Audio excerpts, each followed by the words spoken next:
Hello, this is David Allen with another G.I. Joe product review. I am very glad to be here today with the folks of Callsign, Longbow, Troy, and John. Uh, Thank you guys for coming on and talking with us today. Thank you for having us. Yeah, thanks. So you have a Kickstarter coming out. Can you tell us about that Kickstarter, please? You bet. So we've got the Callsign Longbow Kickstarter. It is coming in May. Just right off the bat, I want to say that does not mean May 1st, because I know that will be the first thing that everybody will want to know. But no, it's not going to be May 1st. But you won't have to wait long. We're rapidly approaching. And for those that don't know, Callsign Longbow is a line of retro style O-ring action figures, right? Very much inspired by O-ring figures of the 80s and 90s. And it's set, the story is set during the Cold War. So it's got a very 80s aesthetic to it, and an 80s storyline to go with it. So that's kind of the 10,000 foot overview of it. Well, there seems to be at the moment a resurgence in O-ring.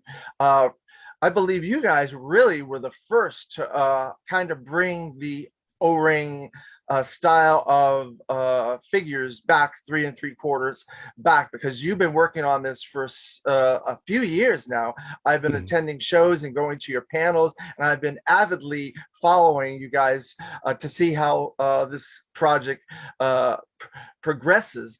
And so now we have Hasbro's brought O-ring back, and now we have Operation Recall with Carson and those guys. But you guys were the first ones. Why O-ring figures? What was the impetus for this? And how do you think it's going to be kind of expected by fans, because the fans are really big into O-ring at the moment? Mm-hmm. Mm-hmm. Well, I think the format, right, there's a nostalgia for it. Like, I love modern figures, and I work on a lot of modern figure products for other companies, right? Because I'm working on Marauder stuff, I'm working on Skeletron stuff, and I love the modern stuff, so don't get me wrong about that. But O-ring has a certain appeal, and it's probably nostalgia driven, but there's something about an O-ring figure and the way it feels and the way it moves, that nothing else replaces that feeling. It's different. They're both great, but they're different. And I think that's part of the thing with O-ring, is there's a lot of good feelings about that. People remember that format from when they were a kid, and it's something that we always say is familiar, and that's that's a great way to think about it. This is like an old friend, right? Like coming back to something, and there's always something nice about that. Well, being a fan of the original Ara line, the first G.I. Joe O-ring 3 3/4 myself, I agree with you on that. There is a nostalgia to that, and I think that's probably why the resurgence has come about. The fans have spoken to Hasbro, and Hasbro brought it back, and then obviously there's got to be a market for this, or all three of you guys companies wouldn't be trying to do it all very close together. What is different, other than the fact that it's the time frame is of your project? Sure. Well, I think, one of the things, that's different than us, obviously, than G.I. Joe is it's not G.I. Joe, right? It's an all new property with new stories and new characters. And I think that's something that really, like, I love G.I. Joe. I'm a lifelong G.I. Joe fan, right? I wouldn't be wrapped up in this if it wasn't for G.I. Joe. But at the same time, like, I want new characters and I want new stories. And I want to expand beyond what we've seen before just with G.I. Joe. And I think, there's some interesting and different ways to play with that. And there's a number of other O-ring projects that are out there. I know that Eagle Force and Strike Force Alpha have already gone through their funding. John, Eagle Force already delivered, right? I don't think they have. Well, John, you muted, man. Sorry. Just the Zika Riot Trooper, I think, is the only one that has delivered. Okay, so there's a couple other ones out there, like you said, upcoming. There's Operation Recall. We did that figure for Skeletron. That's coming along. There's another one, Delta 17, that's coming along. I've heard rumblings about another one that I'm not sure how public they've made it yet, so I'm not going to talk about that. But I think there are a lot of different stories to be told, and the thing that I kind of like looking at all of these is they're all different, and they're all built around a new IPs, but all unique IPs, right? And I think that's that's appealing. People want something new. They want something familiar, but they want something new at the same time. So like I said, it's a great opportunity for different folks to tell different stories, which is what action figures are all about, right? When you were playing with them as a kid, you were acting out these adventures. We're just big kids now, so It's true. That's the one thing I've noticed. A strong story, a strong character development from the panels that I've seen, and your development that you've shown over the last several years that I've been keeping up with. You definitely had developed a story. You developed an idea, a concept through and through, and I think that's very important for a good product. When G.I. Joe originally came out, and I'm sorry that I keep harping, but it's the example, the standard that we all go to when it comes to this sort of stuff. They had the toy line, of course, that all the bios were done by Larry Hama. The comic was done by Larry Hama through Marvel Comics. And then you had the cartoon ads, and then the Sunbow animated cartoon. So they developed this story, and it was all in synergy. Can you talk a little bit about that and where you're going with your story? Because it's a compelling story from what I've seen. Mm. Sure. So we've got a lot of stories planned out right now. Our main vehicle for that is going to be our comic book. And we've partnered with the guys over at Broken Icon to develop a comic, and they are furiously working to finish that up before we launch the Kickstarter.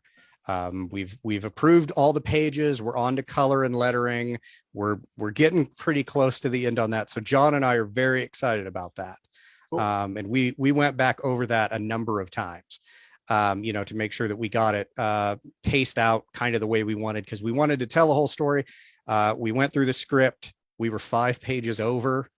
So we had to go back and cut some stuff, and there were some tough decisions in there. But the comic is definitely for us a starting point for the story. We've got some bios up on the website. What you're not seeing on the website, though, is everything that's there. We actually have a brand Bible that we've developed. It's about 100 pages. And the bios that we've got for the characters are whole pages, not just a couple of paragraphs. And we've really pared that down to be something digestible, but it's something that's important for the writers that we're working with to understand. And we kind of have a big overarching arc that we want to tell over the course of kind of an alternate history of how the Cold War plays out. So in our minds, there's this whole world that we're walking into. Unfortunately, you got to be careful. You can't just turn on the fire hose and start throwing too much at people. You have to be concise about it, and it has to make sense as a story, and you have to work that up. So that's where the guys at Broken Icon have really helped us out in helping us pare down and get the initial story off the ground. So we're hoping to launch that, like I said, before the Kickstarter or during the Kickstarter. And then, if that's successful, we'd like to keep going with that, because that's really, we think, the format that probably works the best for us. Not that I wouldn't love to do animation, but that's definitely not something that's in our budget. Well, That's going to be a web comic for the Mhm. for the Kickstarter. Yeah, that's right. That'll be the first issue will be free and will be available online. We'll have printed copies that you can buy later on, but we want to make that first issue available during the Kickstarter so that people know who these characters are. and I think that's the key. When I first saw G.I. Joe, I knew about the toys. I was buying the toys. But, when the animation, the Sunbow animation came out, you saw it come to life. The comic was fine, but I don't know if the comic in the initial issues really developed the concept and developed the characterization. Larry didn't get into that until much later, probably in the 20s. Yeah. So I think it was the Sunbow cartoon that really did that. So that's the tricky part, is getting these characters out there where people say, oh, I love Lancer, I love Volk, I love this guy, I love that guy. Yeah. And they have to be able to see that. So I think that's great. Speaking of Lancer and Volk, you've revealed those two characters. What's next for the Kickstarter? Who are you gonna show next? And talk a little bit about them. Yeah, we've got a couple more. We're here until we launch. We're kind of working around the idea of a themed week. So like last week was Lancer, and this week will be Volk, and then we've got the other two in our initial 4. And I'm not going to spoil that, but if you've been paying attention, they won't be unfamiliar names. It'll be characters that we've already shown. We've got some surprises that we're holding back for the Kickstarter, but not in those initial 4. Those initial 4 will be characters you're familiar with. So that's what you're going to start with. The first Kickstarter will be 4 figures, unless you unlock some unlocks down the road. Maybe something else will pop up. Yep. Initial funding is for 4 figures. And then we have additional stretch goals that we can go beyond that, but we got to get through those first 4. And then once we get beyond that, we can take it as far as anybody wants to take it. Okay. What is the initial hit, I guess you want to call is the word, the investment that a person on Kickstarter is going to need to start with for that? Sure. So we have a wide variety of stretch goals, and the thing to keep in mind, this is our first Kickstarter that we're running ourselves as Grindstone Toys. This is not the first Kickstarter we've been involved with. Like I mentioned, I've worked on Marauder, I've worked on Skeletron, I've done some work on Action Force, I've done work on Dime Novel Legends.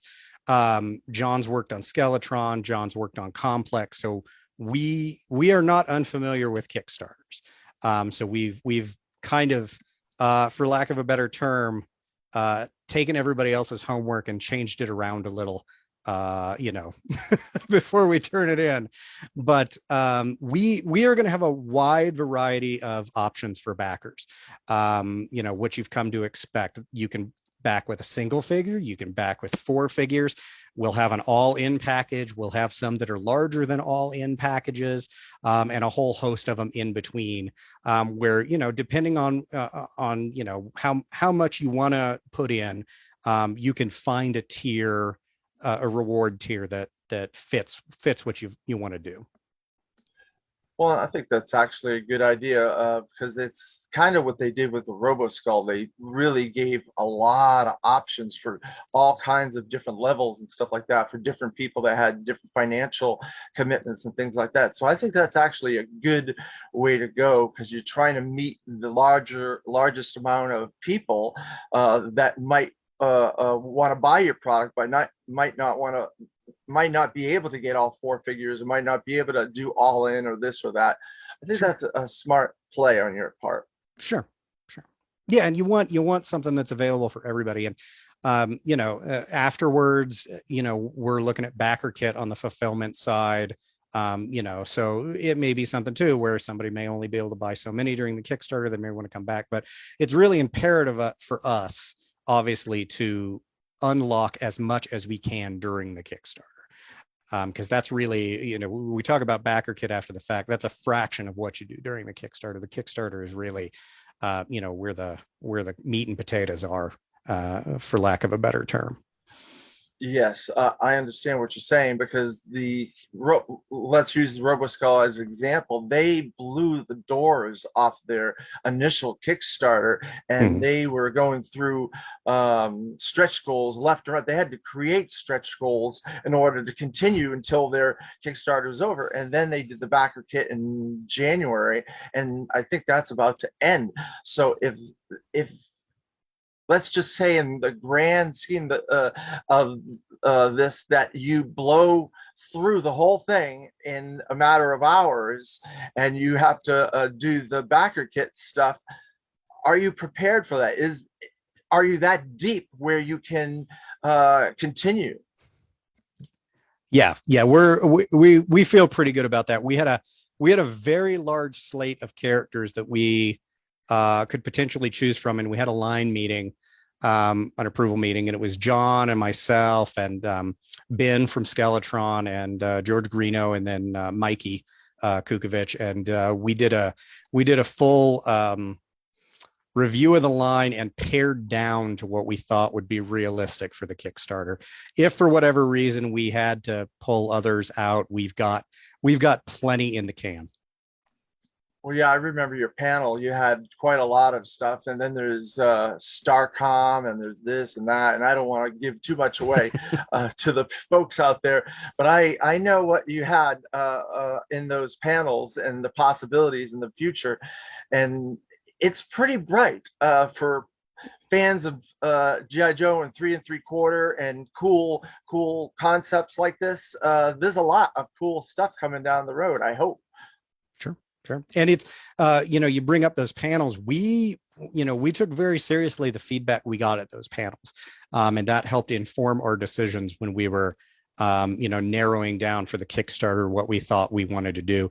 There's always, obviously, limitations on how much tooling we can afford, how much the factory can work around those kind of things. But we really did take the feedback we got from that, and we looked really hard at some of those things and tried to decide, okay, well, what if we can make it go is series 1, and what might have to be series 2, and moving things around. So it's an interesting process, but yeah, there's lots and lots of opportunity for the future. And I think, that was something that John and I both wanted to do when we started out to do this. We would like this to be a long-term proposition. Like, we'd like to be making figures for a long time, because a big piece of this is making the things we always wanted and we never got. And we want to build a solid foundation, because we want this thing to go on for as long as we can. That's what I've noticed at those panels and talking to you guys and stuff like that. That you really solidly got behind the story development, the concept development, the deep, what they call the deep bench. If you're on a baseball team or a basketball team, the deep bench. You've got a deep bench, and I don't know how far I can get into talking about that, but yeah, I'm excited because I like thorough stories. I like thorough concepts where I don't need to think, oh God, I got this one thing and I don't know if I'll ever get the rest of this, because it's just one of those situations, because that happens. Stuff like that happens. Sure. But you guys, you're smart about it, how you did it from what I saw, the development and everything like that. Obviously you've been in the business a long time, and you use your experiences and you put it into this the right way. Thank you. So, John, what is your contributions to this? Because it seems like we're monopolizing this. Well, Troy kind of has the whole picture in mind, so it's easier for him to say the same things over and over. I have lots of things that I do on the back, or on the very early front side of things. We had an idea for the story, and and kind of what we wanted to do. And then we said, well, we also want to somehow do this, and we want to do this. So, I helped like direct how we would put together this giant 7-year-long story if we needed it, to be able to pull all these characters, do the things we wanted to do within that timeline, and even include things like you saw at the panel, like a little more science fiction, some other genres in there. A lot of times Troy does all this design work for these other companies and works on all these projects. And sometimes he'll just hit something. He'll say, hey, what should we do with this? And I'll do a quick sketch and we'll just work it out.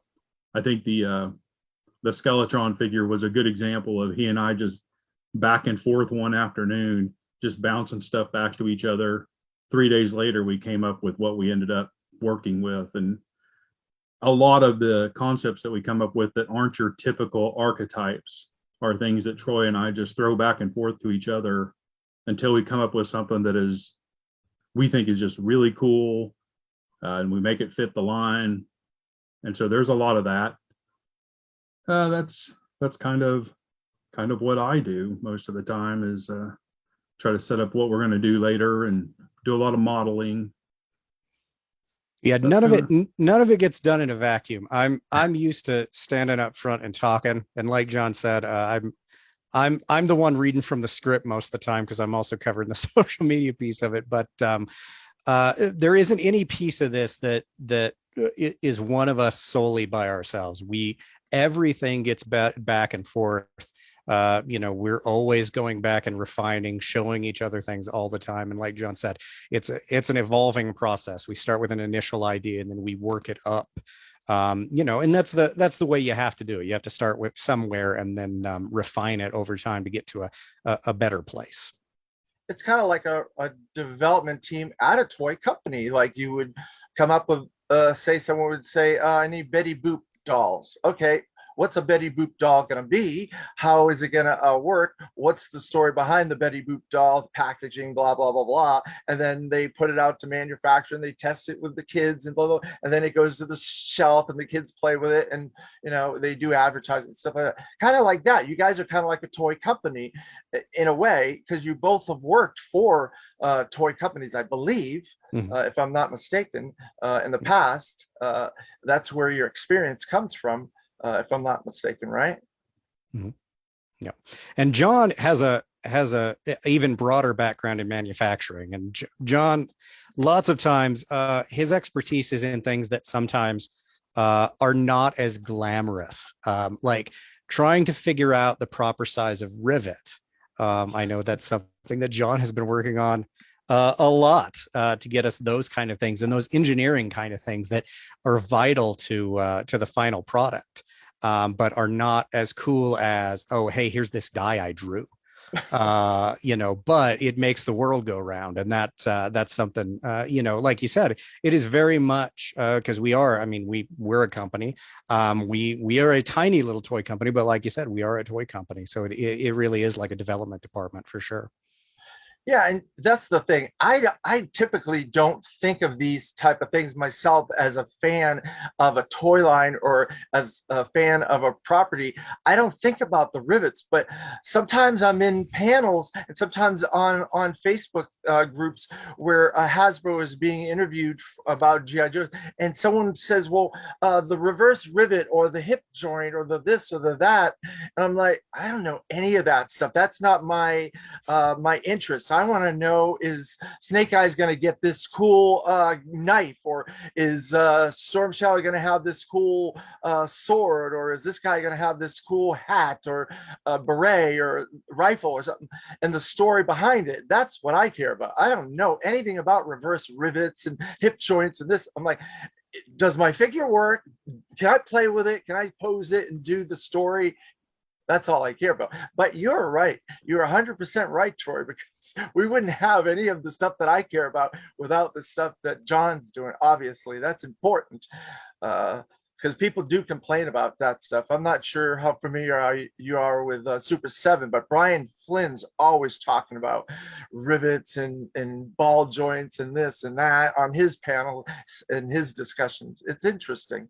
And I am obviously I'm doing this interview, so I'm very keen on how the sauce is made. I use that phrase a lot because it's just a common thing on how the sauce is made. And I like to know these things myself, even though I don't think about it. I buy a figure in the store. Wow, that looks really cool. The art's really cool. The storyline's really cool with this, but I don't think of those things. But I have to ask the question sometimes to find out how the sauce is made, because there are people out there that do care about those things and the development of these things. And I've seen your development of these figures, not only on the panels, but also on your Facebook page, where you've shown the development of Lancer and the processes and stuff like that.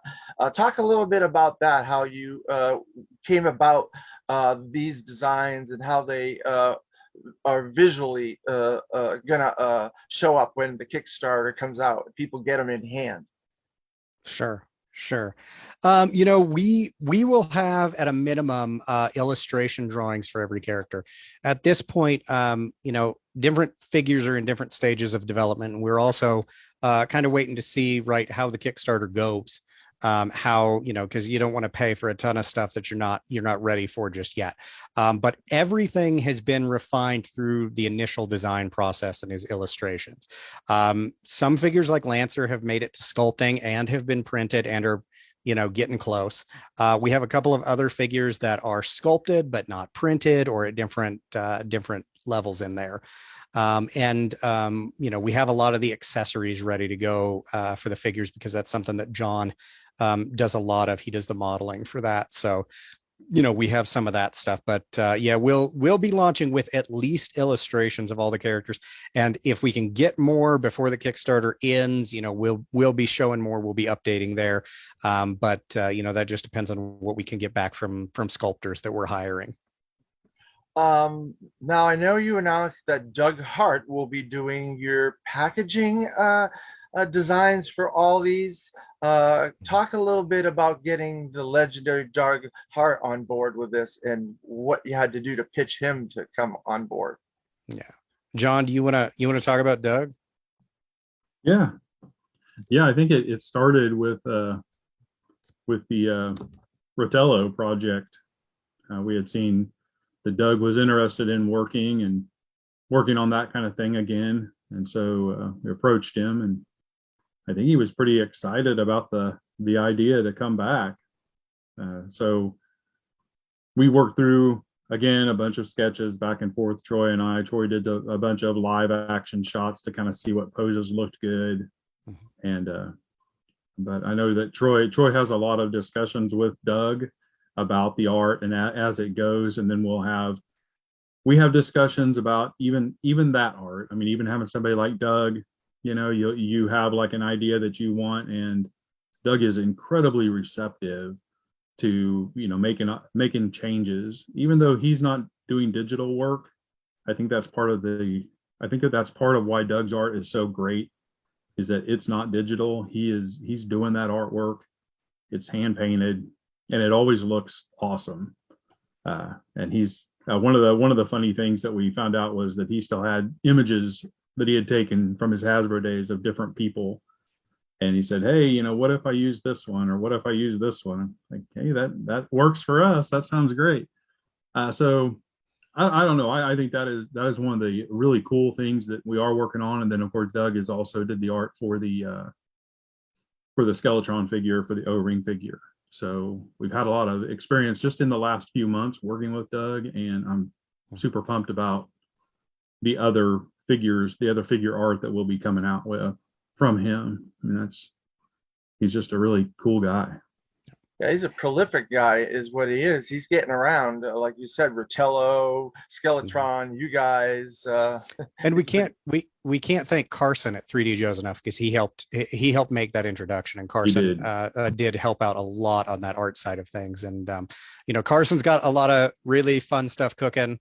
Some of it that we've been privy to. We'll be hopefully sharing a little bit more with him about that in the future. But it was really nice of him to hook us up with that. And like John said, it's great to have Doug back working, and fun for him to be working on multiple lines. All right, so just give me the hard pitch for my viewers, why they need to support this before we get going.